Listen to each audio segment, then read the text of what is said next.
Hi ನಮಸ್ಕಾರ, ನಾನು doctor Deepak ಬಿಲ್ಲೆ, ನಿಮ್ಮ ಆಯುರ್ವೇದ ತಜ್ಞ. ಇಂದು ನಾನು ನಿಮಗೆ ಈ ಕ್ಲೈಮೇಟ್ ವೈಸ್ ಬರ್ತಕ್ಕಂತ ಕಾಯಿಲೆಗಳೆಂದರೆ ನೆಗಡಿ, ಕೆಮ್ಮು, ಗಂಟ್ಲ ಉರಿ, ಇವುಗಳಿಗೆ ಒಂದು ಮನೆ ಮದ್ದನ್ನು ನಾನು ನಿಮಗೆ ತೋರಿಸುತ್ತೇನೆ. ಅದು ನಿಮಗೆ ಬೇಕಾಗಿರುವ ರೋಗಕ್ಕೆ ಅತಿ ಉತ್ತಮವಾದಂತಹ ಔಷಧಿಯಾಗಿದೆ. ಇದು ಯಾವುದೆಂದರೆ ಅಮೃತ ಬಳ್ಳಿ. ಅಮೃತ ಬಳ್ಳಿ ಎಂದರೆ ಎಲ್ಲರಿಗೆ ತಿಳಿದಿರತಕ್ಕಂತ ವಿಷಯವಾಗಿದೆ.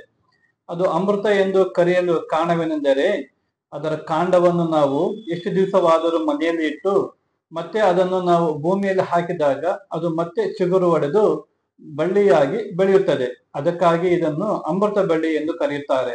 ಅದೇ ರೀತಿಯಲ್ಲಿ ಸಹ ದೇಹದಲ್ಲಿ ಇರ್ತಕ್ಕಂಥ ಎಲ್ಲ ದೀರ್ಘಕಾಲ ರೋಗಗಳಿಗೆ ಇದು ಅಮೃತವಾಗಿದೆ. ಇದನ್ನು ನಾವು ಸೇವನೆ ಮಾಡುವುದಾದರೆ ಇದನ್ನು ನಾವು ಸ್ವರಸ, ಕಷಾಯ ಅಥವಾ ಪುಡಿ ಮುಖಾಂತರ ನಾವು ಸೇವನೆ ಮಾಡಬಹುದು. ಹೇಗೆಂದರೆ ಪುಡಿಯಾದರೆ ಅರ್ಧ ಚಮಚದಷ್ಟು ಬಿಸಿ ನೀರಿಗೆ ಹಾಕಿ ಊಟದ ನಂತರ ಸೇವನೆ ಮಾಡಬೇಕು. ಅದನ್ನು ನಾವು ಕಷಾಯ ಮಾಡುವುದಾದರೆ ಕಷಾಯವನ್ನು 4 ಚಮಚದಷ್ಟು 8 ಚಮಚ ನೀರನ್ನು ಬೆರೆಸಿ ಊಟದ ನಂತರ ಸೇವನೆ ಮಾಡಬೇಕು. ಇದನ್ನು ಸ್ವರಸವಾದರೆ 1 ಚಮಚದಷ್ಟು ಬೆಳಗ್ಗೆ ಎದ್ದು ನಾವು ಸೇವನೆ ಮಾಡಬೇಕು. ಸ್ವರಸ ಎಂದರೆ ಅದರ ಜ್ಯೂಸ್, ಅಥವಾ ಅದನ್ನು ಹಾಗೆಯೇ ಹಸಿದಾಗಿ ತಗೊಂಡ್ಬಂದು ಅದರಲ್ಲಿ ಇರ್ತಕ್ಕಂಥ ಜ್ಯೂಸ್ ಅಂತ ತೆಗೆಯೋದಕ್ಕೆ ಸ್ವರಸ ಎಂದು ಕರೆಯುತ್ತಾರೆ.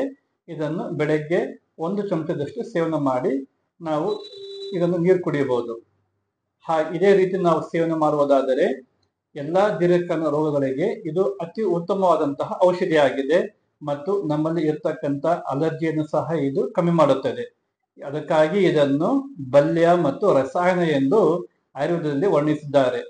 ಇದರ ಲಾಭವನ್ನು ನೀವು ಪಡೆಯಿರಿ ಹಾಗೂ ಇನ್ನೊಬ್ಬರಿಗೆ ಇದನ್ನು ಶೇರ್ ಮಾಡಿ ಅವರು ಸಹ ಇದರ ಲಾಭವನ್ನು ಪಡೆಯಲು ಸಹಾಯ ಮಾಡಿರಿ.